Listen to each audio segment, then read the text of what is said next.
नमस्कार दोस्तों, स्वागत है आप सभी का आपके अपने चैनल BSA ट्रिकी क्लासेस में। तो दोस्तों आज की आप लोग इस क्लास में हम लोग बात करेंगे DRDO MTS की।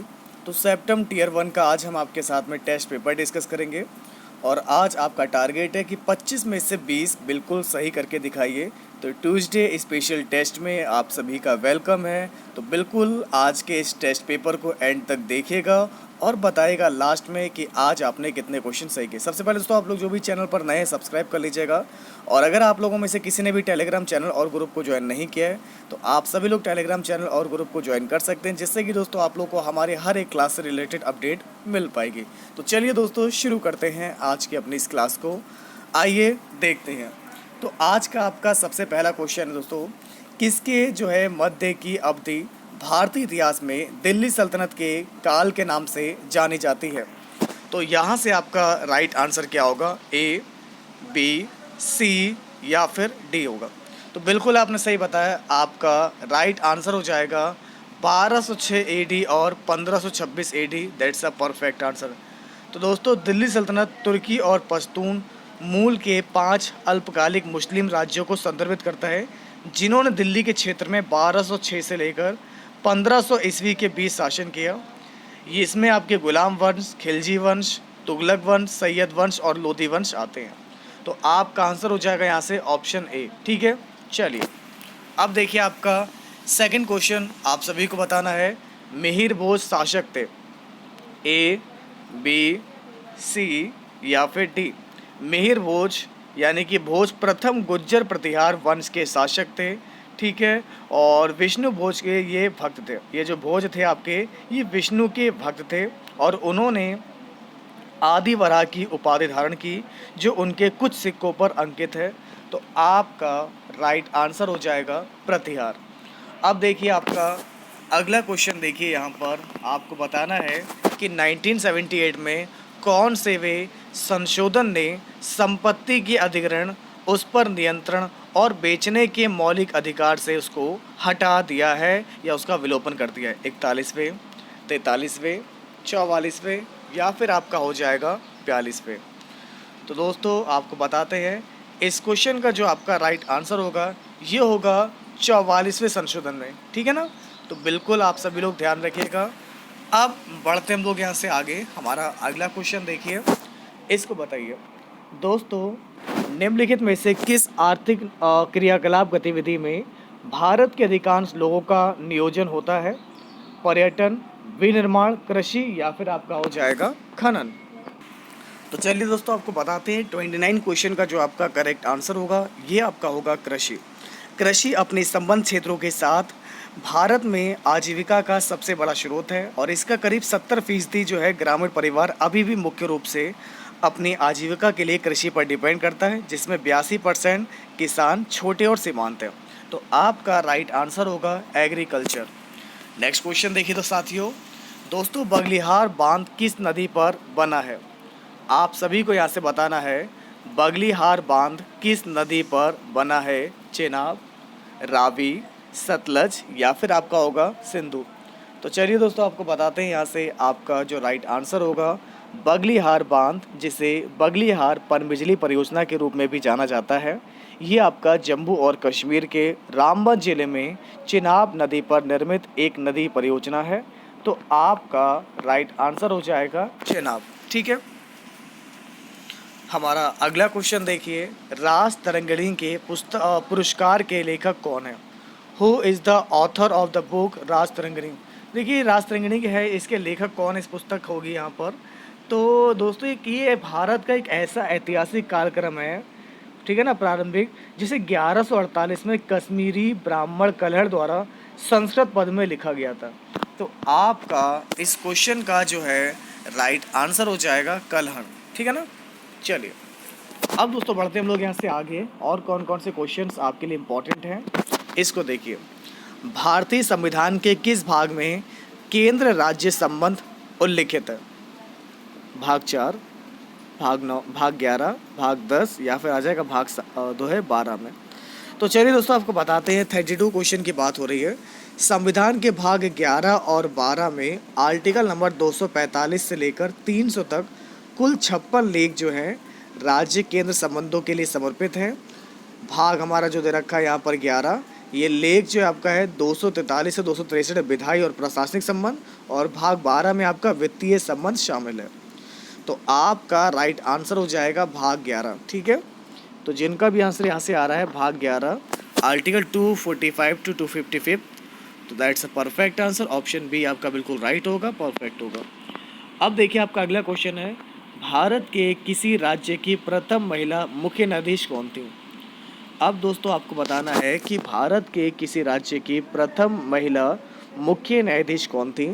तो 33 क्वेश्चन की अगर हम बात करें, आपका सही जवाब होगा ऑप्शन बी है लीला सेठ। ठीक है, क्लास अगर आपको इम्पोर्टेंट लगे तो इस वीडियो को लाइक और शेयर आप सभी लोग जरूर कीजिएगा, और आप सभी लोग मिलकर सपोर्ट कीजिएगा। अब दोस्तों ले चलते हैं आपको आगे। आँख में प्रकाश की मात्रा के प्रवेश करने को कंट्रोल और विनियमित किया जा सकता है पुतली, कॉर्निया, नेत्र गोलक, या फिर आपका होगा रेटिना। तो 34 क्वेश्चन का जो आपका राइट आंसर होगा ये होगा ऑप्शन सी, बिल्कुल सही बता रहे हैं, प्यूपल यानी कि नेत्र गोलक। तो जिनका भी आंसर आ रहा है कि आँख में प्रवेश करने वाले प्रकाश की मात्रा को एक प्रतिवर्ती क्रिया के द्वारा कंट्रोल करते हैं, तो चमकदार या मंद प्रकाश की प्रतिक्रिया में पुतली का आकार बदल जाता है। यह परितारिका मांसपेशियों के द्वारा कंट्रोल की जाती है। तो आपका राइट आंसर हो जाएगा ऑप्शन सी। दोस्तों अब आपको अगला क्वेश्चन देखिए, मवेशी की एक प्रजाति मिथुन पाई जाती है तमिलनाडु, अरुणाचल प्रदेश, केरल, या फिर आपका हो जाएगा महाराष्ट्र। 35 क्वेश्चन का जो आपका राइट आंसर होगा ये आपका होगा अरुणाचल प्रदेश। तो जिनका भी आंसर यहाँ से अरुणाचल प्रदेश आ रहा है बिल्कुल आपका राइट है, परफेक्ट है। अब देखिए आपका अगला क्वेश्चन है दोस्तों, एरिनोलॉजी किसका अध्ययन है? एरिनोलॉजी में किसका अध्ययन करते हैं? रेयरिंग ऑफ बीज, स्टडी ऑफ एफाइड्स, या फिर दोस्तों आपका हो जाएगा यहाँ से बरुथी का, माइट्स का, या फिर स्पाइडर्स का। देखिए 36 क्वेश्चन का आपका आंसर हो जाएगा एरिनियोलॉजी प्राणी विज्ञान की एक शाखा है जो मकड़ियों के अध्ययन से रिलेटेड है। मकड़ी विज्ञान का मतलब था एरिनोलॉजी, एक शाखा है जो मकड़ियों और उससे रिलेटेड जीव जैसे कि बिच्छू, कूट, सीडो, बिच्छू और हार्वेस्टमैन, ठीक है ना, इनके वैज्ञानिक अध्ययन से संबंधित है। तो इनमें सामूहिक रूप से मकड़ी वंशी अध्ययन कहते हैं इसे। तो आपका आंसर हो जाएगा study of spider, that's a perfect answer. ठीक है, चलिए अब दोस्तों बढ़ेंगे हम लोग यहाँ से आगे। हमारा अगला क्वेश्चन देखिए दोस्तों, किस नियम में यह कहा गया है कि लगातार स्वाद और वरीयताओं के साथ साथ जैसे जैसे आय बढ़ती है भोज्य पदार्थों पर खर्च आय का अनुपात कम होता जाता है? आपके ऑप्शन है सी का नियम, ग्रिफिन का नियम, ग्रेशम का नियम, या फिर एंजल का नियम। आइए आपको बताते हैं, ये जो क्वेश्चन आपको दिया गया 37, इसका आपका राइट आंसर होगा एंजल का नियम। तो अकॉर्डिंग टू दिस रूल जो आपका है एंजल का, ठीक है ना, तो अन्य सभी कारकों के समान रहने पर उपभोक्ता के निस्तारणीय आय में वृद्धि होने पर भोजन पर व्यय की जाने वाली आय के प्रतिशत में कमी आती है। ठीक है, तो आपका राइट आंसर हो जाएगा एंजल का नियम, ये होगा आपका बिल्कुल राइट। दोस्तों बीओडी की फुल फॉर्म क्या है? अब आप सभी को दोस्तों यहाँ पर बतानी है कि बीओडी की फुल फॉर्म क्या है। ये भी काफ़ी इंपॉर्टेंट क्वेश्चन यहाँ पर दिया गया है। और बीओडी की अगर हम बात करें, इसका तात्पर्य होता है बायोकेमिकल ऑक्सीजन डिमांड। ठीक है, तो आपका राइट आंसर होगा biochemical oxygen demand. Next question please, इसको देखिए। भारत में नृत्य, नाटक और संगीत के विकास को बढ़ावा देने की जिम्मेदारी निम्नलिखित में से किसकी है? ललित कला अकादमी, संगीत नाटक अकादमी, नेशनल स्कूल ऑफ ड्रामा, या फिर होगा आपका साहित्य अकादमी। तो 39 का जो आपका राइट आंसर होगा ये होगा आपका संगीत नाटक अकादमी। संगीत नाटक अकादमी पूरे देश में भारतीय सांस्कृतिक धरोहर के प्रमुख रूप संगीत, नृत्य और नाटक को संरक्षण और प्रोत्साहन देने वाला शीर्ष और स्वायत्त निकाय है। तो आपको बता दें, शिक्षा मंत्रालय भारत सरकार के द्वारा 31 मई 1952 को इसकी स्थापना की गई थी और अकादमी ने उसी वर्ष से अपना काम आरंभ कर दिया। यह अकादमी आपके नई दिल्ली में है। तो आपका आंसर हो जाएगा संगीत नाटक अकादमी। चलिए दोस्तों बढ़ते हैं हम लोग यहाँ से आगे। चिली शीरा जो है किसका सामान्य नाम है? Sodium nitrate, potassium nitrite, potassium nitrate या फिर आपका होगा सोडियम नाइट्राइट। चलिए बताइए। Very good. तो 40 क्वेश्चन का जो आपका राइट आंसर होगा ये होगा सामान्य साल्टपेटर यानी कि पोटेशियम नाइट्रेट। जिनका भी आंसर यहाँ से आ रहा है सोडियम नाइट्रेट, बिल्कुल आपका आंसर राइट होगा, बिल्कुल आपका आंसर परफेक्ट होगा। अब देखिए आपका अगला क्वेश्चन है, महाभारत का फ़ारसी में अनुवाद किसने किया था? महाभारत का फ़ारसी में अनुवाद किसने किया था? तो आपका राइट आंसर होगा option D, Badayuni. That's a perfect answer, option D होगा, बिल्कुल राइट एंड करेक्ट। अब ले चलते हैं आपको आगे। हमारा अगला क्वेश्चन देखिए, इसको बताइए, जो कि आपके लिए काफ़ी इम्पोर्टेंट है। हमारे देश में वन महोत्सव दिवस कब मनाया जाता है? दोस्तों हमारे देश में वन महोत्सव दिवस जो आपका कब मनाया जाता है? तो आपका सही जवाब क्या होगा? ए, बी, सी या फिर डी? वेरी गुड, बहुत बढ़िया दोस्तों, सभी लोग की परफॉर्मेंस सही चल रही है, बाकी लोग ध्यान देंगे। क्लास अगर आपको अच्छी लगे तो वीडियो को लाइक करें, शेयर करिएगा और आप लोग मिलकर सपोर्ट कीजिएगा। हमसे जो भी क्वेश्चंस हमें इंपॉर्टेंट से इंपॉर्टेंट मिलेंगे स्टैटिक जीके के, वो भी मैं आपको कंप्लीट कराऊंगा। और लास्ट टाइम में मैं आपको सारे जो करंट अफेयर के क्वेश्चंस होंगे वो मैं आपको अलग से प्रोवाइड कराऊंगा। इनको अगर पढ़कर चले जाएंगे तो एग्ज़ाम के लिए काफ़ी बेनिफिशियल होगा, बहुत ही आपको इससे एडवांटेज मिलेगा।